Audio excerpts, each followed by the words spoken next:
beach to the dark mountains. Are you sure? Really sure, I mean. I told you a dozen times now, said Ralph. We saw it. Do you think we're safe down here? How? Ooh. Ralph jerked away from him and walked a few paces along the beach. Jack was kneeling and drawing a circular pattern in the sand with his forefinger. Piggy's voice came to them. Hush. Are you sure? Really? Go up and see, said Jack contemptuously. In good riddance. No fear. The beast had teeth, said Ralph, and big black eyes. He shuddered violently. Piggy took off his one round of glass and polished the surface. What are we going to do? Ralph turned toward the platform. The cards glimmered among the trees, a white blob against the place where the sun would rise. He pushed back his mop. I don't know. He remembered the panic flight down the mountainside. I don't think we'd ever fight a thing our size, honestly, you know. We talk, but we went and fight a tiger. We hide. Jack, you hide. Jack still looked at the sand. What about my hunters? Simon came stealing out the shadows by the shelters.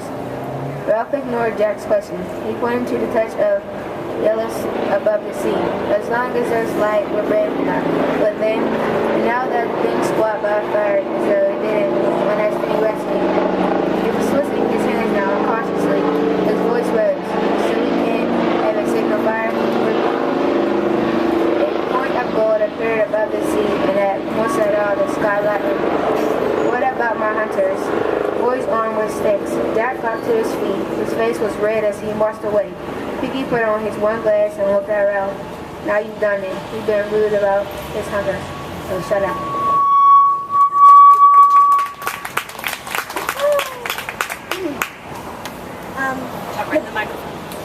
The boy with fair hair lowered himself down the last few feet of rock and began to pick his way toward the lagoon.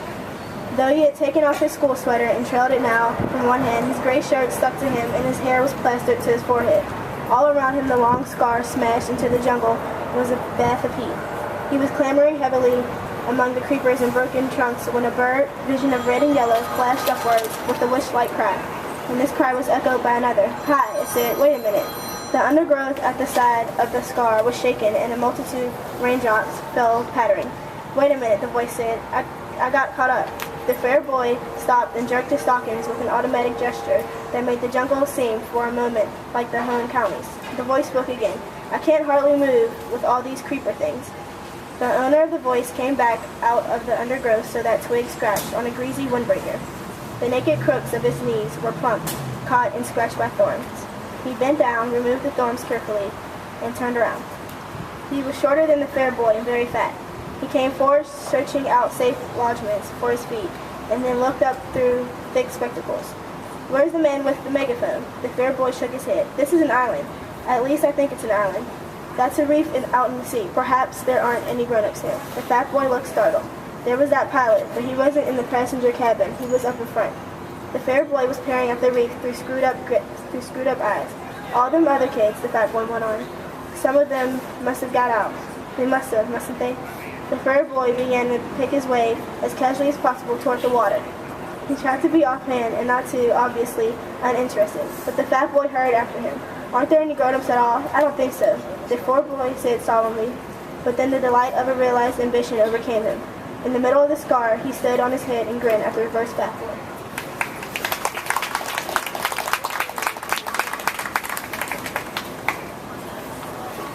The first time I seen her, I got a bad feeling inside. Not like I was in danger or nothing.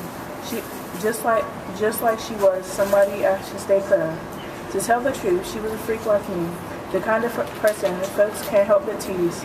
That's bad if you're a kid like me. It's the worst for a new teacher like her.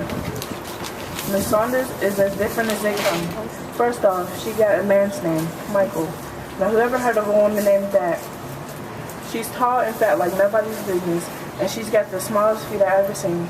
Worse yet, she's got a giant white stain spread halfway across her face like somebody tossed acid on it or something. I try not to stare the first day that Amazon woman teacher heads my way. I see I got a way of attracting some strange characters. They draw to me like someone stepped on a note on my forehead saying Breezer's wanted here. Well, I spend a lot of time trying to fit here at McClinton Middle School. I ain't letting nobody ruin it for me, especially no teacher. I didn't even look up when Miss Saunders came up to me that day, like I'm some kind of information center.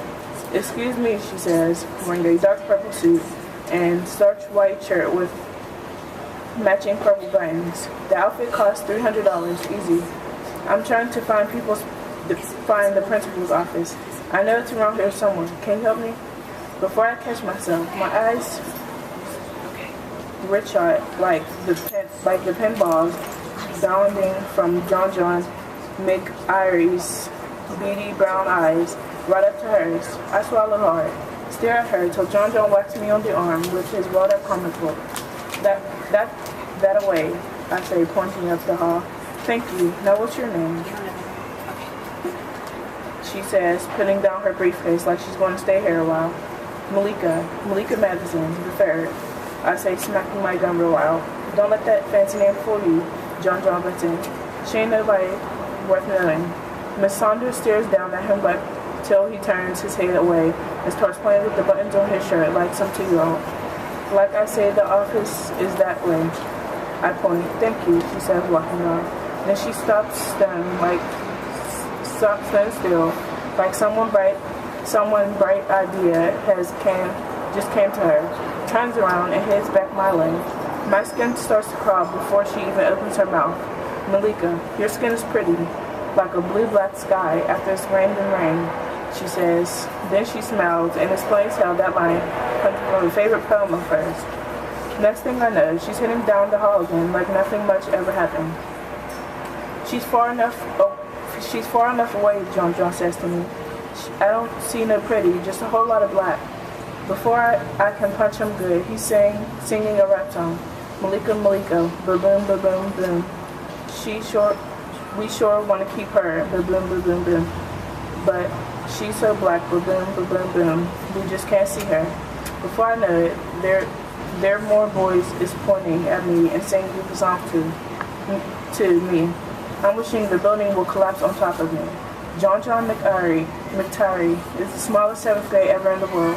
Even 5th graders can see over his head. Sometimes... Okay, that was good. Thank you.